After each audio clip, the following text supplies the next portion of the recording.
새해가 밝은 지 5분이 지났습니다. 옆에 사람이랑 손 꼭 붙잡고 새해 복 많이 받으세요 인사합니다.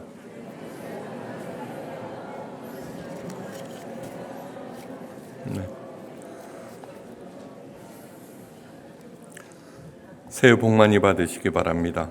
아프지 말고 행복하시기를 바랍니다. 그 어느 때보다도 어두운 해였습니다. 네. 이제 하나님께서 주시는 이 새로운 시간, 어떤 마음으로, 어떤 자세로 맞이해야 할까? 오늘 그것을 상고하는 시간입니다. 일희일비와 유유자적이라는 말이 있습니다. 똑같은 일을 당해도 또 같은 처지에 있어도 어떤 사람은 유유자적하고 어떤 사람은 일희일비하면서 상황에 휘둘립니다. 그런데 이 일희일비와 유유자적을 결정하는 것은 외부 상황이 아닙니다. 나의 성숙 여부입니다. 성숙하다는 것은 내 그릇이 넉넉하여서 밖에서 일어나는 일들을 모두 담아낸다는 그런 뜻입니다. 사도 바울이 성숙의 비결을 한마디로 가르쳐주고 있습니다. 사도 바울이 감옥에 갇혀 있으면서 빌립보 교인들에게 쓴 편지가 바로 빌립보서입니다.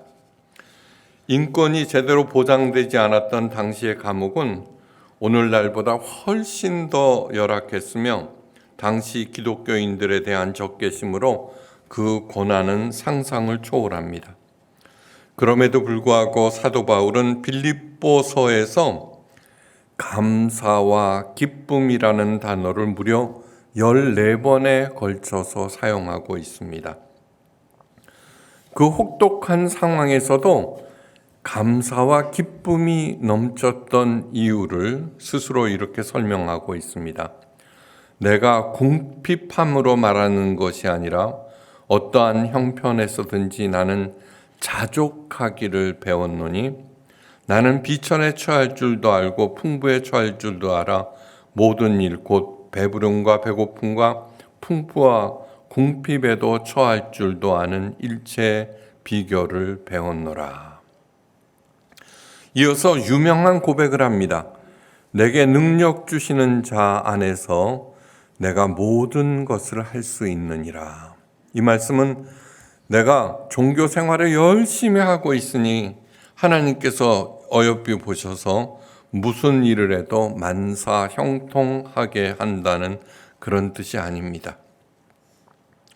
일희일비는 비천에 처하면은 참담하게 좌절하고 풍부에 처하면은 목에 힘 빡 주고 거들먹거리는 그것을 말합니다. 그런데 여유자적이라고 하는 것은 그 일체에 어떤 상황에서도 흔들리지 않는다는 얘기입니다.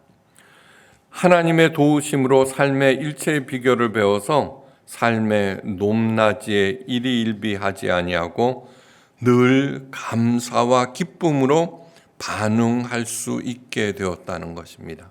이것이 바로 영적 성숙이고 신앙의 목표입니다. 내 신앙이 과연 성숙한 진짜 신앙일까? 네. 그것을 점검하는 딱 두 가지 조건이 있습니다. 스스로에게 물어보고 스스로 답하셔야 합니다. 첫째, 내가 하나님을 무엇보다도 누구보다도 사랑하는가? 네. 만약에 이 물음에 그렇다라고 생각하면 내 신앙은 성숙한 진짜 신앙입니다. 두 번째는 어떤 일에도 감사하고 있는가? 네. 잠을 잘 자고 일어났습니다. 네, 하나님 감사합니다. 크고 작은 일 뭐든지 다 하나님의 은혜로 알고 감사할 수 있는가? 네. 그렇게 네라고 대답하면 그 신앙은 진짜 참 성숙한 신앙입니다. 그것을 위해서 우리가 평생 동안 이렇게 열심히 교회를 나오고 예수님의 가르침을 배우고 있는 것입니다. 성숙하지 못한 사람들의 삶 자체가 지옥입니다. 왜냐하면 거기에는 사랑도 감사도 없기 때문에 기쁨 또한 느낄 수 없습니다. 감사를 몰라서 향유하지 못하기 때문에 성숙하지 못한 사람의 삶 자체가 지옥입니다. 성숙에 비례하여서 향유의 크기도 달라집니다. 성숙하십니까? 비례해서 더 큰 향유를 누리고 기쁨과 보람은 더욱 커져서 하는 일도 잘 되게 됩니다. 예수님께서도 그렇게 말씀하셨습니다. 무릇 있는 자는 받아 풍족하게 되고 없는 자는 그 있는 것마저 빼앗기리라. 마태복음 25장 29절 말씀입니다. 예수님의 모든 가르침은 우리로 성숙한 신앙인으로 있는 자가 되어서 어떤 상황에서도 어떠한 어두움에서도 그것을 누리고 베푸는 비결을 주시기 위한 것입니다. 그리고 스스로 본이 되셨습니다. 십자가라는 최고의 어두움을 물리치시고 부활 승천하는 그러한 삶을 보여주셨습니다. 그리스도의 장성한 분량까지 자라나서 어떠한 상황에서도 아무리 어두워도 하나님 아버지께서 주신 모든 복을, 보람을 마음껏 향유하고 베푸는 우리 모두가 되시기를 주의 이름으로 축원합니다. 예수님께서 말씀하십니다. 천국은 마치 사람이 자기 밭에 갖다 심은 겨자씨 하나를 같으니, 천국에 대해서 설명하십니다. 그것을 잊지 마셔야 합니다. 이는 모든 씨보다 작은 곳이로되 자란 후에는 풀보다 커서 나무가 되매 공중의 새들이 와서 그 가지에 깃들으느니라. 이 비유는 성숙과 향유에 관한 말씀입니다. 겨자씨처럼 가장 작고 보잘것없는 내가 큰 나무가 되었습니다. 그러자 새들까지 와서 내가 받은 복을 함께 누리게 되었다는 것입니다. 그런데 이 성숙과 향유가 다름 아닌 천국이라는 것입니다. 내가 성숙하여서 하나님께서 주신 모든 것을 향유하는 삶이 곧 천국. 내가 죽어서 가는 것이 아니라 이 땅에서도 얼마든지 누릴 수 있다는 것입니다. 이 짧은 비유에는 하나님께서 우리를 향하신 바람이 가득 담겨져 있습니다. 이 비유를 듣고 있는 당시 사람들이 처한 상황은 상상을 초월합니다. 로마 식민지로 갖은 수탈을 당했고 백성들은 조금도 배려하지 않고 그 백성들을 착취하였습니다. 그들의 처지를 더욱 힘겹게 만드는 것이 바로 종교인들이었습니다. 무지막지한 율법으로 그 불쌍한 백성들의 숨통을 틀어주면서 위로는커녕 위협과 협박으로 하나님처럼 군림하였습니다. 이 백성들은 땅에 떨어져도 눈에 띄지조차 아니하는 가장 하찮은 씨앗 중에서 가장 작은 씨앗들이었습니다. 그런 그들에게 예수님은 천국 이야기를 들려주십니다. 이 천국 이야기를 농사에 비유한 데는 그만한 이유가 있습니다. 천국은 죽어서 가는 곳이 아니라 그런 암울한 이 땅에서도 얼마든지 실제로 구체적으로 천국을 향유할 수 있다는 것입니다. 그렇다면 당시 그들보다 훨씬 더 조건이 좋은 오늘날의 우리들도 이 땅에서도 당연히 천국을 향유할 수 있어야 합니다. 먼저 주목해야 할 것은 이 비유의 주어는 겨자씨가 아니라 농부라는 사실입니다.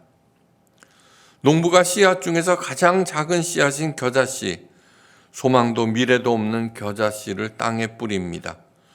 농부는 그 씨앗이 장차 큰 나무가 될 것을 이미 알고 있습니다. 이 농부가 누구냐? 예수님이십니다.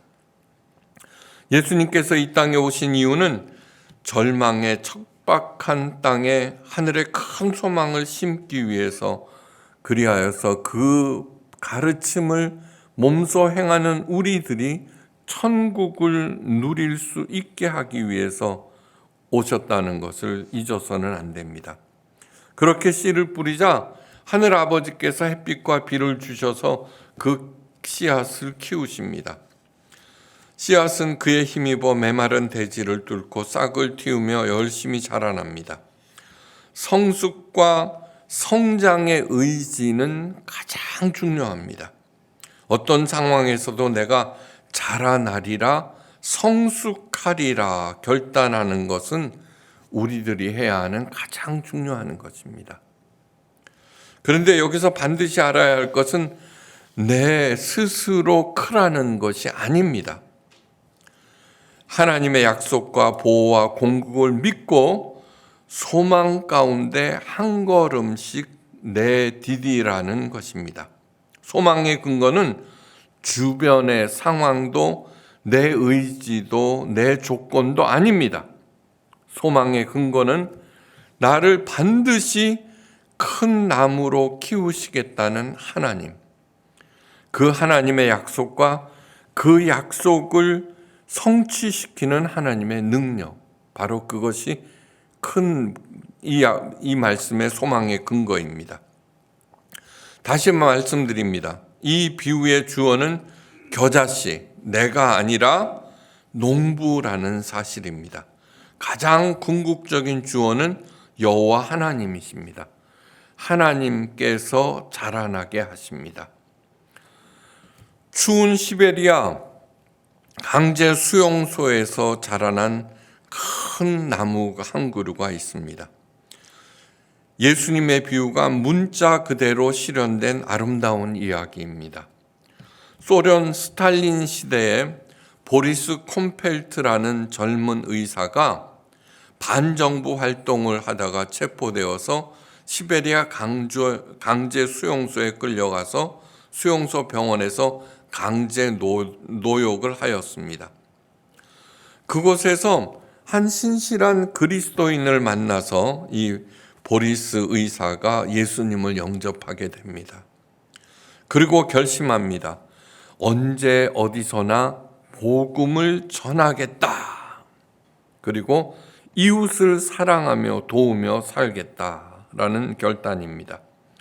그때 한 죄수가 암 수술을 받아야 하는데 아무도 돌봐주지 않았습니다. 안타깝게 여긴 보리스는 그를 돕기로 결심하고 어려운 암 수술을 감행합니다. 그런데 이 수술은 불법이었고 불법을 행한 자로서 그는 사형 언도를 받게 됩니다. 사형 집행 전날 그 젊은이, 수술한 젊은이에게 하나님의 사랑과 그리스도의 구원에 대해서 밤새도록 설명했습니다. 사형당하기 직전 이런 질문을 받습니다. 당신의 선택에 후회는 없는가? 그러자 보리스 의사는 이렇게 말합니다. 그리스도 안에서는 어떤 일도 후회는 없습니다. 그때 수술받은 이 청년이 바로 노벨 문학상 작가인 알렉산드로 솔제니친입니다. 나이가 드신 분들은 솔제니친에 대해서 잘 알고 있을 것입니다. 그 역시 스탈린을 모독하는 말을 편지에 썼다는 이유로 징역형을 선고받고 시베리아 강제 수용소에 갇힙니다. 우울하고 고역스러운 수용소, 겨울에는 영하 수십 도로 내려가는 그런 상황에서 보리스 콘펠트를 만나고 삶이 완전히 바뀌게 됩니다. 큰 나무 보리스 콘펠트의 가지에 깃든 것입니다. 곧 이어서 소망이 생겼습니다. 솔제니치는 어느 날 문득 글쓰기의 즐거움을 깨닫게 됩니다. 그동안에 전혀 몰랐던 자기의 소질입니다. 기관총으로 무장한 경비병들의 고래고래 고함치는 소리를 들으면서 우울하게 걷는 중에 불현듯 이미지가 줄지어서 떠오를 때가 있었습니다. 너무나 다급한 나머지 나는 작업장으로 달려가서 글 쓸 구석을 찾곤 하였습니다. 그런 순간이면 한없이 자유롭고 행복했습니다. 라고 고백하고 있습니다. 그러나 수용소에는 종이란 종이는 다 흡수당하고 필기구는 구경조차 할 수 없었습니다. 어떻게 하면 머릿속에 떠오르는 이런 이미지들을 남길 수 있을까 궁리하던 솔제니치는 불필요한 머릿속의 정보를 모두 지워버리고 뇌의 기억 공간이 넓어진다는 것을 알게 되고 머릿속으로 20줄 정도의 글을 써내려간 다음 연구하고 매끄럽게 다듬고는 몽땅 다 암기하였습니다. 그렇게 매일매일 암기한 문장들을 한 달에 한 번씩은 처음부터 끝까지 다 외워보았습니다.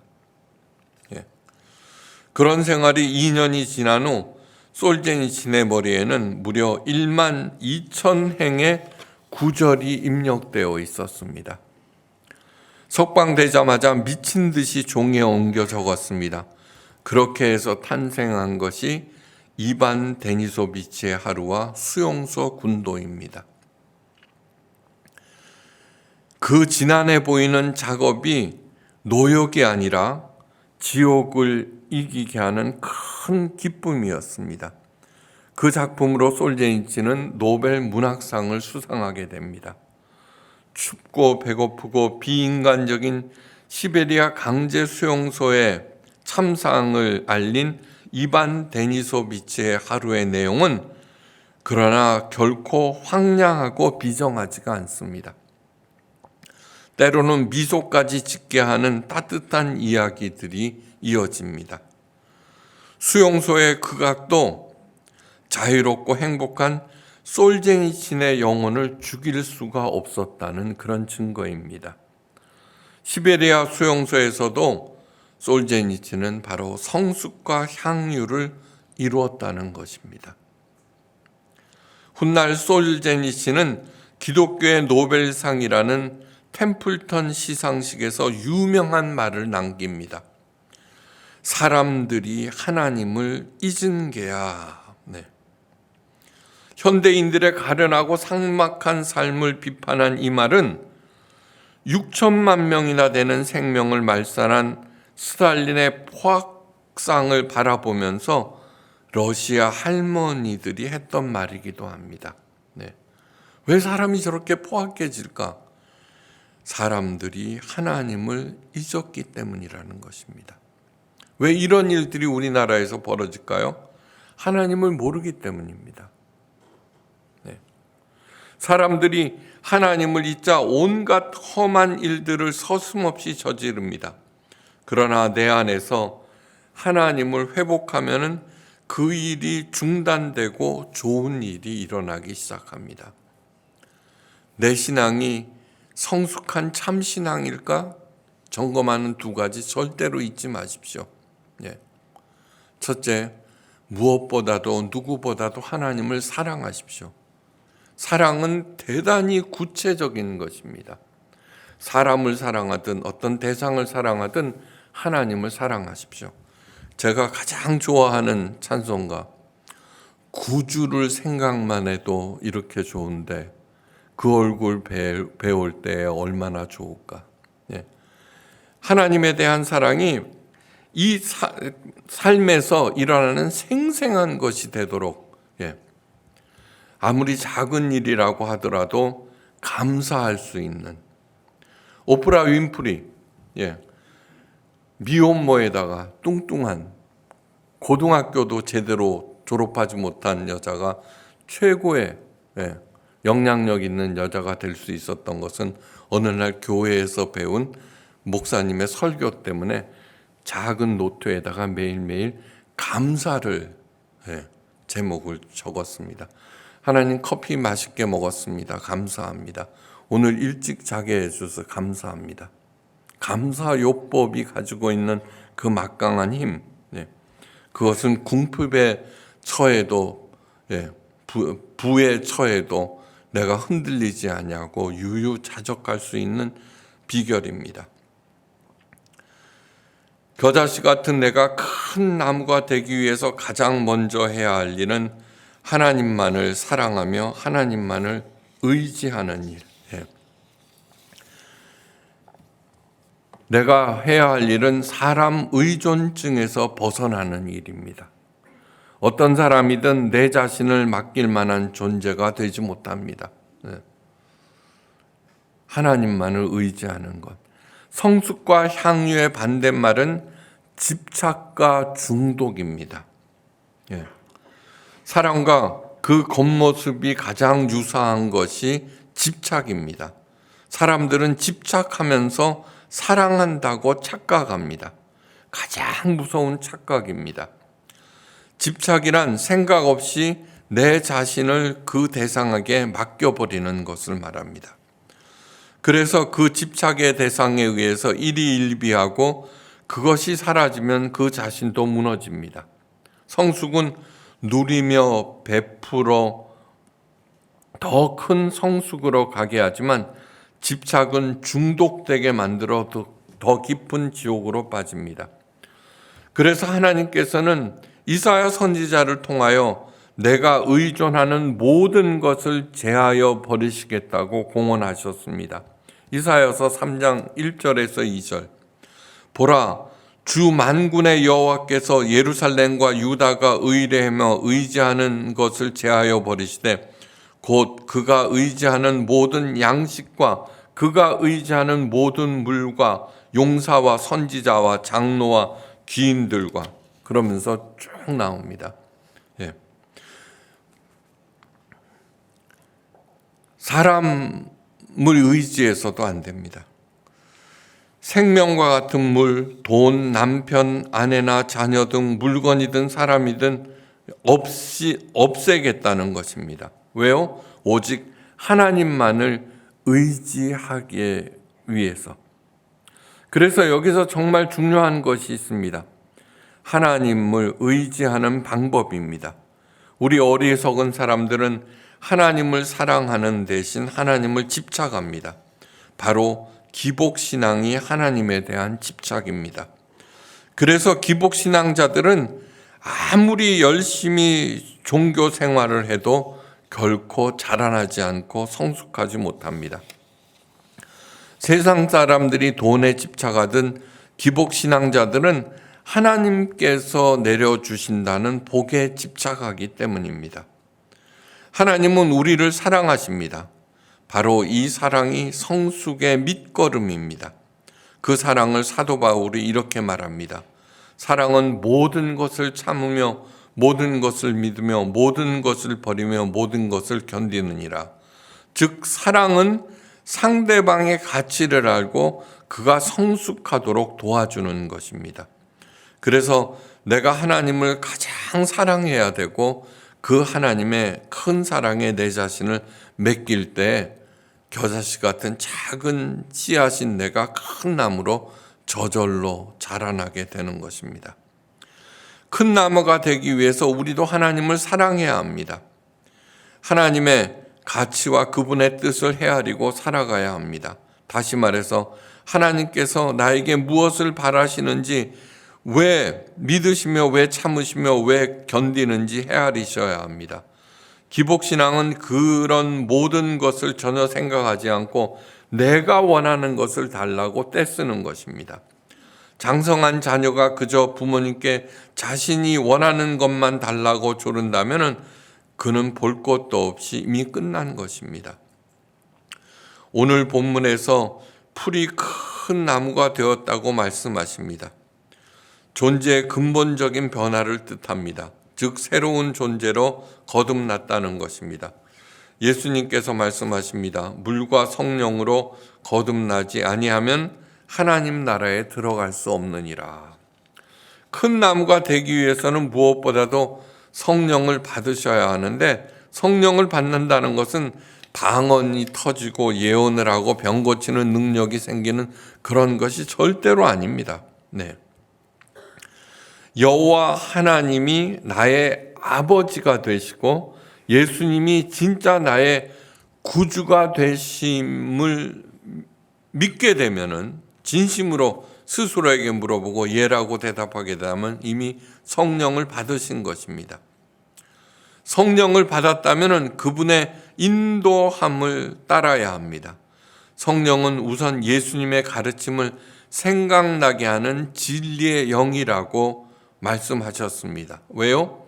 예수님을 따르는 것입니다. 그렇게 예수님의 가르침을 따라가노라면 나도 모르는 사이에 성숙을 이뤄 큰 나무가 되어 많은 열매를 저절로 맺게 됩니다. 새해에 어려운 일이 많을 것입니다.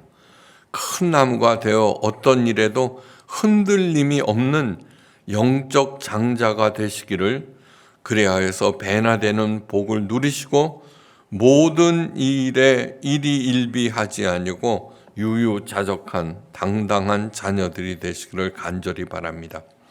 하나님께서 친히 약속하십니다. 하나님은 친히 그들과 함께 계셔서 모든 눈물을 그 눈에서 닦아주시니 다시는 사망이 없고 애통하는 것이나 곡하는 것이나 아픈 것이 다시 있지 아니하리니 처음 것들이 다 지나갔음이로라. 보라, 내가 만물을 새롭게 하노라. 요한계시록 21장 말씀입니다. 하나님의 약속을 내 온몸으로 살아내어서 오늘의 어두움을 물리치시고 다른 사람들에게 등불이 되는 우리 모두가 되시기를 주의 이름으로 축원합니다. 기도하십니다. 하나님 아버지, 어떤 상황에서도 흔들리지 않은 당당한 하나님의 자녀가 되겠습니다. 하나님을 무엇보다도 누구보다도 사랑하며 작은 일에도 하나님의 은혜에 감사하면서 매일매일 살아가는 우리들, 그래야 하여서 나도 모르는 사이에 하나님께서 도와주셔서 큰 나무가 되어 주위에 그늘도 만들어주고 열매도 만들어 먹이는 믿음의 장자들이 되는 한 해가 되게 하옵소서. 우리로 인하여서 우리 주변이 밝아지게 하옵소서. 감사드리며 모든 말씀 우리 주 예수 그리스도의 크신 이름으로 간절히 기도하옵나이다. 아멘.